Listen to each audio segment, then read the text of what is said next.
Hello, everyone. My name is Jaishal, and I'm managing editor of the American Bazaar. Today, we have two uh, very important people working in the education industry, and this interview has been organized in context to the recent arrest of international students in the US. And I have with me Culver Fortna, who is designated student officer from University of North America, which is based in Virginia. I also have with me Kirit Udeshi. He's regional director, South Asia, with the University of North America. Welcome to you both. Oh, thank you. Thank you very Thank much. you. How common is it for students to violate the OPT provisions? And considering these arrests are very recent, and even the program that was started by ICE is a very decent program. Tell us a little bit more about the OPT and its violations. Oh, okay. Well, OPT is a work authorization that students will get when they complete their studies. Um, the students come on F-1 visa. And it's important to realize that when you come to the USA on a visa, you have to follow the rules of that visa. So F-1 students are here to study, but once they complete their studies, or if they're in a special program that allows them to work, um, they may apply for work authorization. At our university, we have curricular practical training and optional practical training. Curricular practical training is in the master's program. You can do it while you're studying. Optional practical training is after you graduate, you may elect to apply for a work authorization from the USCIS. That's another branch of the US government. They do visas, but they also do work authorization. And the OPT allows for a work authorization card given by the government that allows the student to work up to 3 years past their graduation date. So on the EAD card, there's a start date and an end date. And I think what's going on here is some of the students are not following those dates. They're playing with the companies they're working with, or they're not working with real companies. So there's some anomaly in the data that the government is investigating. And Department of Homeland Security has an organization called Homeland Security Investigations, and they investigate anomalies in the data for tracking visa people. So the students are doing something strange. There's some anomaly in the data. There's some investigations. Then they contact students, and the students start telling stories, and then you find out it gets bigger and bigger, and then the government has like 3,000 people they're investigating. But that's only a small amount of the actual students who are working. So there's 140,000 students working on OPT, and of that, 3,000 got investigated. But they started with only 100 that they started investigating, and when it rolled out to 3,000. So what the government is investigating is people who are violating the rules of their visa. They're violating the rules of the F-1 visa, and they're violating the rules of their work authorization, which is very serious because that goes against Department of Labor regulations also. So you get the IRS, Department of Labor, Department of Homeland Security, all working together for investigating students. Some university officials have also been targeted. Why was that? Um, well, at our university, we went through all the data. We made sure that all our students are working legitimately, and we've got that all under control. So it's not my position that's being investigated, but there are some other universities where the designated school officials are not following the rules, that they're working with students to violate rules. So that's something very serious. It makes me uncomfortable when the government is investigating universities and investigating DSOs. I'm not used to having DSOs, getting calls from the government for investigations, but that does happen. and universities have to be very careful to follow the rules. Got to work with compliance, got to work with regulations. I'm constantly calling the government, asking questions. I've been at the Customs and Border Protection. I've talked to ICE officers. So I'm pretty aware of how the US government operates, and I know how to follow the rules with the US government officers. But some universities, they don't want to do that. They're playing games with the government, and that is not a good idea, especially at this political climate right now. Kirit, Jason, yeah, I was about to come to you.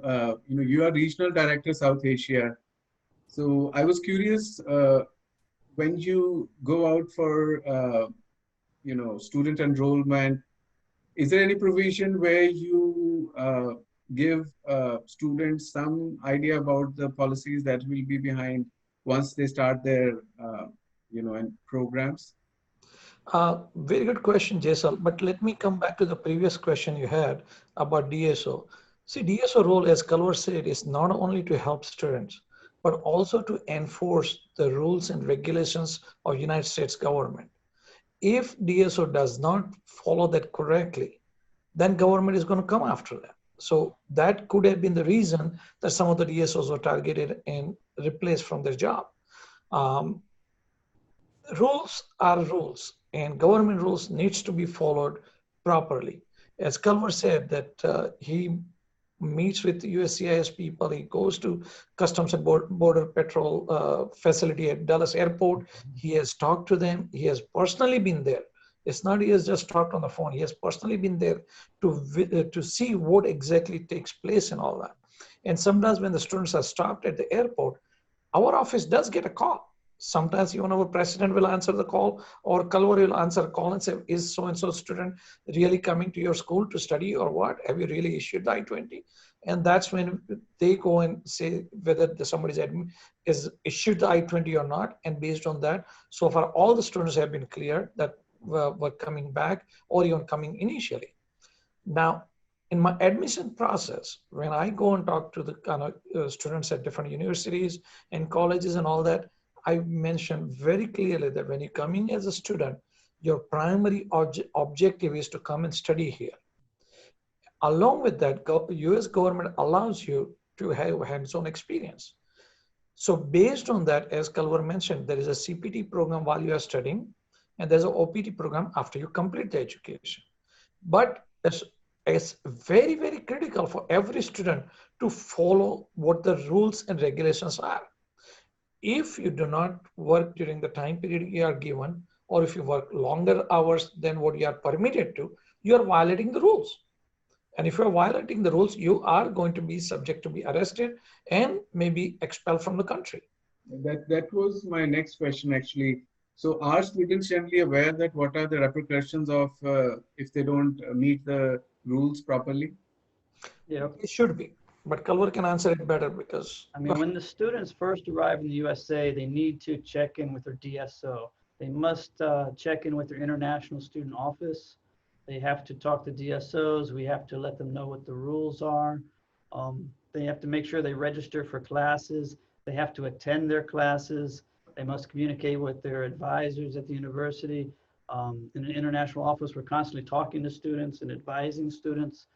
So students should really answer their emails and be in touch and know what's going on with their visas.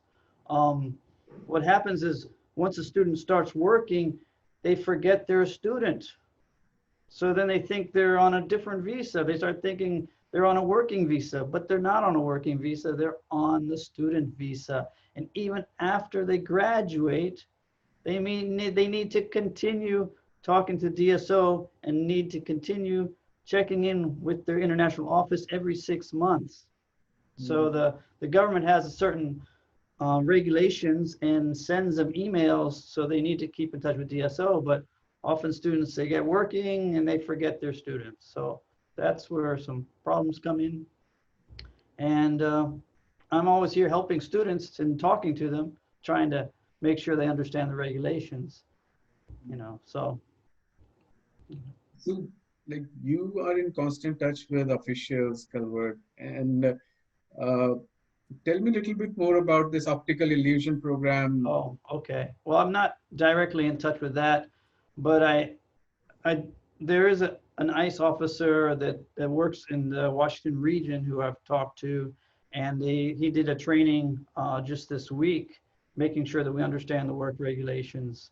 Um, so there are different organizations in Department of Homeland Security. Okay, Department of Homeland Security is not a big umbrella. Um, there's a Customs and Border Protection. That's when you first enter the country and you go through customs, and the officer is there. Okay, these officers are police officers basically. They work internationally as police force to protect the border. Um, there's also the USCIS, which is United States Immigration uh, branch, and they help with visas. Okay, and they also help with work authorizations. And there's a lot of paperwork in order to even get change of status or to get a work authorization card. So USCIS is really big, and it's another entity. Then you have ICE, which is a customs and enforcement. So the ICE officers are the ones that you hear about on the news who are arresting people and sending people out of the country. And the group that I work primarily with is a student exchange visitor program. Student exchange visitor program was set up to track all F-1 students and M-1 students. I work with F-1 students and work with their visas and make sure that they're compliant with the regulations. Within Department of Homeland Security, there's also an organization called Homeland Security Investigation. So they're an investigative group, and they go out and they find problems. They find drug trafficking. They find gun smuggling. And they go after these real bad guys. And they're also going after students who don't follow regulations. They're going after employers who don't follow regulations. They're violating IRS or violating the Department of Labor regulations. So there are groups out there that are taking advantage of international students, misleading international students, and there are government agencies who are looking out for the students by arresting those bad guys who are manipulating and influencing students the wrong way. And the universities need to make sure students follow the right rules, so then we have to advise students too. So when you come to America, you need to know what visa you're on and you need to follow the regulations. But you mustn't get confused with whether you're working or whether you're studying or anything else. You've got to stay focused and do what you need to do to follow your visa path. You mentioned that especially during these times, in one of your previous answers. So I was curious, like, what has changed recently? There's a big election going on in America. There's a big election, okay? There's a Republican Party, there's a Democratic Party, there's a Libertarian Party, and there's going to be a new president coming on. So, maybe it'll be the same president. You don't know. But these leaders of our country, they want to make sure that the American people know that they're looking out for Americans and they're looking out for American jobs. And if other people are coming here stealing American jobs and not following the rules, that they're going to catch those guys and they're going to send them back to their country. So a lot of politics going on, and you got to make sure that you're on the right side of the law and you're following the rules. So that will be like, you feel that it is recent that the things are changing more and getting more stricter? Well, with the OPT, there was an announcement going out in August, and they start tightening up on the OPT applications. There are more RFEs, which are requests for evidence. So when you apply for work authorization, it became harder to get these permits to work. So I felt this tightening up. I've got to reply letters to help students to get these work authorizations. So I work with immigration lawyers sometimes. And so I knew the end of last year it was going to be more difficult for OPT. And then I just had a training this week. So then at the same time, I hear the news, someone got, some people are getting caught for not following the rules. So I was aware of it, but there wasn't a lot of media attention with this. I'll come back on that. I have a question for Kirit. So tell us about South Asian students. How different are they from other international students in terms of adhering to the policies and rules? I think most of the time, people from India, Pakistan, Bangladesh, Nepal, they are pretty low-abiding students, to be honest. So far, we have very good success with those countries and the students from those countries. They are highly educated. They have a good English control, and they do pretty good. But I guess, as Culver mentioned, sometimes some employers manipulate the things, and there are always some bad apples. So that's what this operation was, and I guess they were trying to catch the bad apples among all the people, and trying to kind of make sure that nobody's abusing the U.S.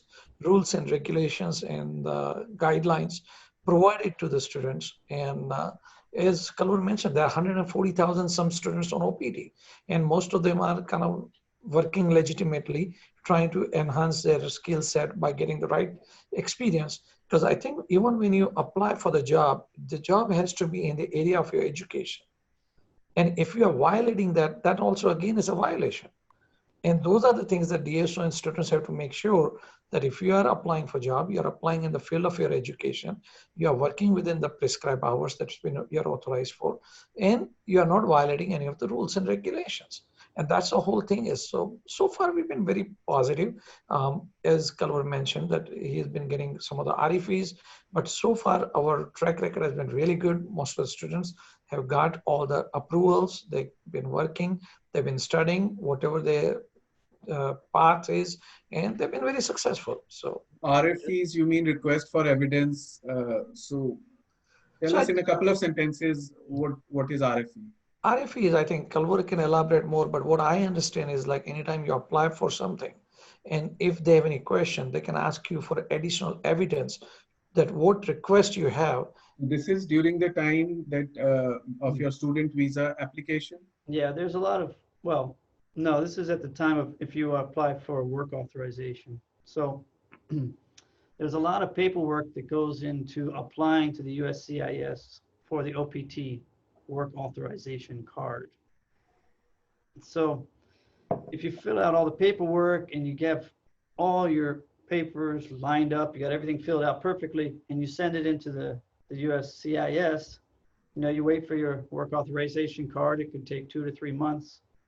And then instead of the card arriving, they said, oh, please answer these questions. They ask for more evidence. So it's just like a way for them to like throw more paperwork at the student. And then the student gets all anxious and scrambles and comes to my office. I say, okay, well, we'll answer these questions. We'll fill out the paperwork again, do it right.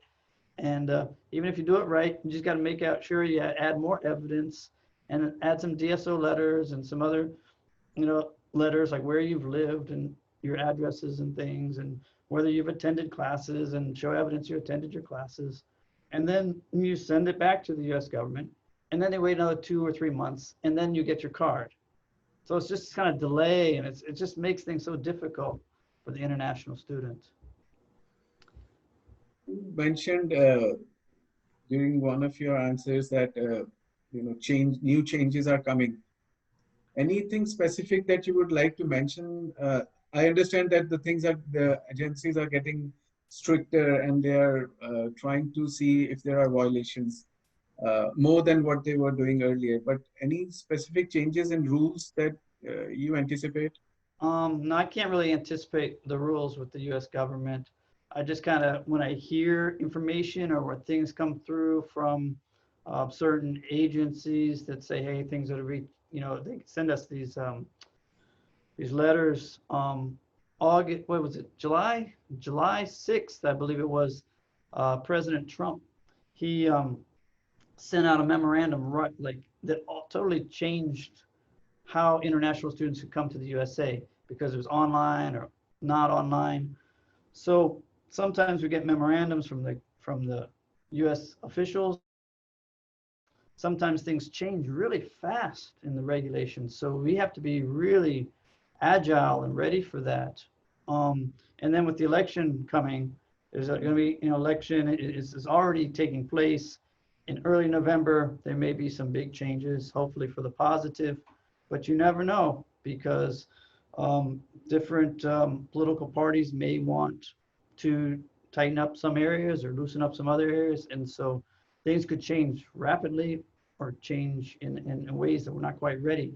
So we have to be, listening to the news constantly and be ready to make changes and understand the regulations as they evolve. This question is for both of you. Are there any specific countries from where the officers are proactive in because of more violations from those countries, students coming from those countries? Now, there was a Muslim ban. So there's certain countries, 7 countries. Iran was one of them, and Yemen. I can't remember all the countries. Somalia, and then a few years ago, those people from those countries were just banned. And then it loosened up, and then it got strict again. So we had a student whose father was from Iran, and his father came to visit him. He had an airplane ticket and all set, and then he was removed from the airplane suddenly. And as a DSO, I didn't know that would happen because he wasn't flying from Iran. He was flying from a different country. But because he had part Iranian, passport or was nationality or born in the country, he wasn't allowed to come to the USA. So you got to be talking to airlines also if you're traveling. Know the regulations. The airlines are connected with the Customs and Border Protection rules. So if you ever take an airplane, make sure you know all the regulations before you come to the country. Also talk to the embassies, and the U.S. Embassy will have different regulations for different countries. And it's impossible for DSO to know all the regulations for all the countries. And one thing, Jason, I would add is I think students should work with the good reputed universities. They should work with right to the college where they want to study, know them, how their track record has been, whether they've been have there been any investigation against the university and all that. And those things make a difference, I think. How can students check about this reputation of university and investigations? You can do lots of online Google search. You can see that. And in our university, we have a very clean record. We've been 12-year-old university, and as Culver said, that we do get RFE, but almost every time the student got the work permit. I think you have to be able to go to government websites too to get the real news from the U.S. government. So that's Study in the States. There's a government website, Study in the States, that has tons of information on visas and student regulations. So that's what I recommend. So I think I think also, as Jessel, I would like to say that part of the ownership student has to take it, that they are going to the good school, they are following the rules and regulations, and they are working with the kind of DSO who's there to help them, but also at the same time enforce the rules and regulations of US government. That's what I can just say, that they need to do some homework. If they don't do it, then yes, they are going to be part of the either place with either employment or school. And I think also if you go to a very large university, when you first come to USA, you kind of fall through the cracks because unless you really go out of your way to meet the international office and talk to people, you're just a number in a big university. And often those students, they kind of just lose track, and then they end up having to return to the country after a couple terms. So it's really important when you come to university, you know the rules of the university, that you get in touch with your international office, that you know the regulations. And that's a lot of work that a new student, a young student has to do to make sure that they're following the regulations. We have time for a couple of more questions only. So I see that mainly there are three stakeholders in this thing, like, of course, the government, the universities, and the students. Mhm. So tell me about the impact of such incidents when the violations are done on all the stakeholders. You asking me or you asking Culver? Anyone can pull in. It's both for both of you with students, because you both are dealing with students directly, actually. Right. Okay, let me start with it. I feel very critical that student needs to follow the rules and regulations. Very, very critical. We are here to help the students. We don't want them to feel that they don't have any help. Culver and I are always assisting them. We conduct the job fair on our campus on a regular So, basis. like, Kirit, my question is impact. Like, what would be the impact of such violations? We'll come on the, what could be done better. I think the minute any news comes up, we start getting calls from all other students that, hey, what's going on? What is the impact to us and all that. So it's not easy to predict, but it depends on a case by case basis. Yeah, I think for the students, there's things you have to be careful of. One, they have to maintain status as F-1 student. If they don't maintain status, then they could be deported. They have to keep in touch with the university. And I don't like to use the word deported, but as a DSO, I'm supposed to find students who make violations and ask them to leave the USA. But I do not like to do that. So for me, it's more important to talk to the student first, let the student know they're in trouble, warn the student, and then have the student make a decision. The logic of the F-1 visa is you come to the USA, you study, and then eventually return home. So that's the logic of the visa. There are other visas, such as the H-1B visa, where it's a work visa, and that's an actual immigration visa. So there are different types of visas, and if you want to immigrate to the USA, you need to get an immigration visa. But if you want to study in the USA, then you just study and you get a student visa. But then the logic of student visa is you're supposed to return home to your home country. So I know a lot of people, they would like to travel, visit other countries. They must follow the rules of those countries. And like myself, I studied in England. So I was fortunate I never had any trouble in England. But if I were in trouble in England and they kicked me out of England, I'd be back in America again, right? Or go to another country. There's also like criminal behavior. If students, who get their flight tickets and they fly somewhere and then they try to hijack the airplane, that's a major, major problem for the US government. And that really triggered the Department of Homeland Security to reassess how they're doing things. So the US government has certain ways to protect the country, and students need to respect that, and students have to follow the student visa rules and regulations. That's very simple. So the impact of students, well, if they violate the law, they can go to jail. If they violate their immigration rules and regulations or the visa status, they can be deported. Okay. For the university, we can be investigated. We can lose our license as a university. So we want to make sure that we follow the rules and that we're following the state government and the federal government and our accreditors and that we inform students to follow the rules, keep the students safe too. So it's a lot of regulations, a lot of compliance. So I think like both the questions have been covered here, impact as well as what would be your recommendations. uh, Yeah, Thank you. I often see the big picture too. That's hard.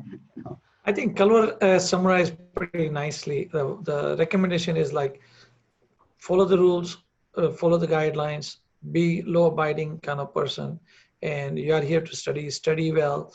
Then once you are authorized to work and try to follow the rules and regulations. Yeah, That's yeah. what I can say right now. And if people want to immigrate here, that's okay. Just you'll have to follow the long process, long regulation process, and it could take years and years and years. So it's important to, you know, follow the rules and do everything right. That brings us to the end of the interview. Thank you, Culver Fortna. Oh, Thank you, you're very Kirit welcome. Udeshi. Thank Thank you you. for your time. Thank you.